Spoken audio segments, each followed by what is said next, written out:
Hi, I'm Rayanne Rideout, Regional Consultant with Elder Abuse Ontario. And I'm Catherine Pink. I'm the Director of Services with Community Care Peterborough. Rayanne and I are both members of the Peterborough Elder Abuse Prevention Network. There are approximately 20 community organizations, health and medical professionals, as well as local police that are members of this network. Our primary focus of the network is to provide prevention, and we do this through education. And we're here today to talk to you about a new program called It's Not Right, Neighbors, Friends and Families for Older Adults. And this program is being delivered through the network locally to educate you, your employers, or your team to learn about how you can recognize the warning signs, maybe some of the risk factors, but also how you can engage in a supportive conversation with someone that you think may be vulnerable or at risk of abuse. We all have a power to make a difference in the lives of older adults, and every person, including you, can make that difference by having a conversation with someone that we're concerned about in our community. People often feel unprepared or don't feel confident in knowing what to say in an abusive situation or helping someone feel comfortable to talk about what's going on in their lives. This training is really focused on exactly that, helping you to feel a little bit more confident and to feel that you've responded in the way that you would like. There's so much happening in the world today. We often feel that we're powerless to affect any kind of social change. We're challenging that, and we know that small, kind gestures mean a lot to people, and they make a huge difference. So the It's Not Right program is actually being delivered across Ontario in both English and French languages, and over 8,000 individuals have participated in either learning about elder abuse or participating in this training and education program. And those who have engaged in the program indicate that their confidence levels have increased because they have a better understanding about what elder abuse is. And most importantly, they know how to get help or help an individual who is at risk of abuse. So the power of you, this is how it works. So the training is primarily focused on what's called a bystander approach. So with that we mean people, community members, neighbors, families, friends, people like a hairdresser, taxi driver, bank teller. Those people often have a unique little small 5-minute window of opportunity to check in with someone and say, are you okay? Someone may disclose that they're having some problems in their life or they are experiencing abuse. They may tell you that immediately. If they don't, you've opened the door to the conversation that they may follow up with you in a week, a month. At minimum, they know that somebody's interested and somebody cares. So this training will help you feel more confident in dealing with those kinds of situations and know what to say. So when the opportunity presents itself, you'll know that you did the best that you could. This training will also help you understand what some of the signs to watch for and how to recognize ageism.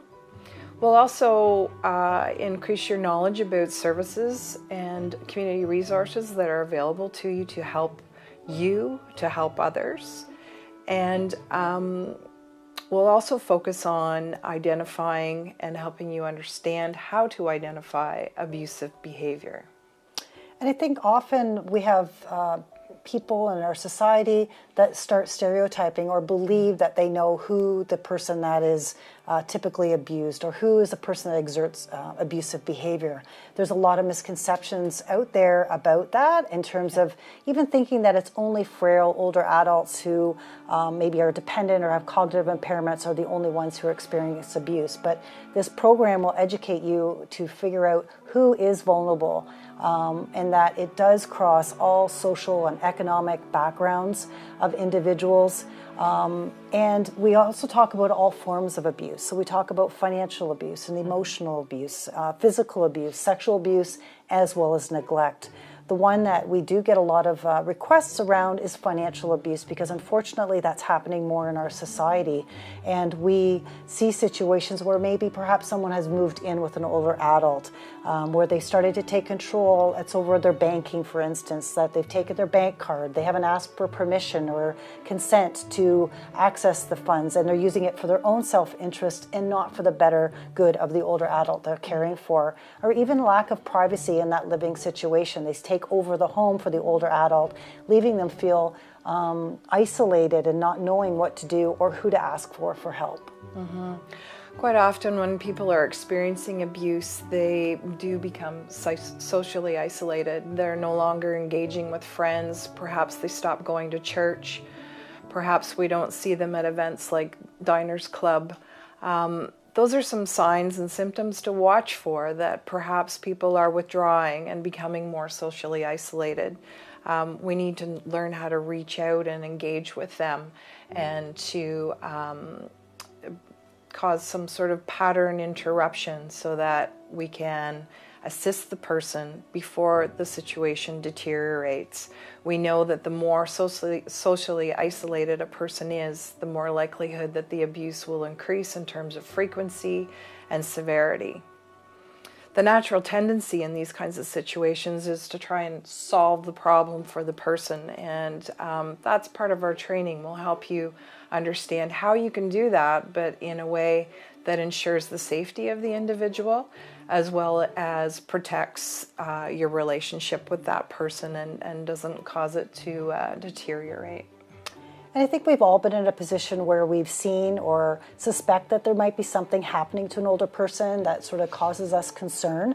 But we also might be in a position in our personal lives as well as in our place of work where someone actually does disclose abuse that's happening in their lives.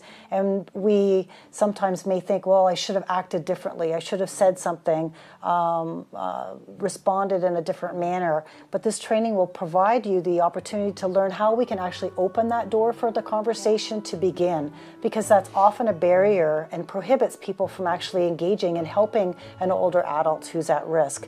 So by opening the door, we learn how to be supportive and in a non-judgmental manner to ensure that this abuse stops, and that we can support the older adult in the way that they want to choose the decision to be made, how to proceed in stopping the abuse further.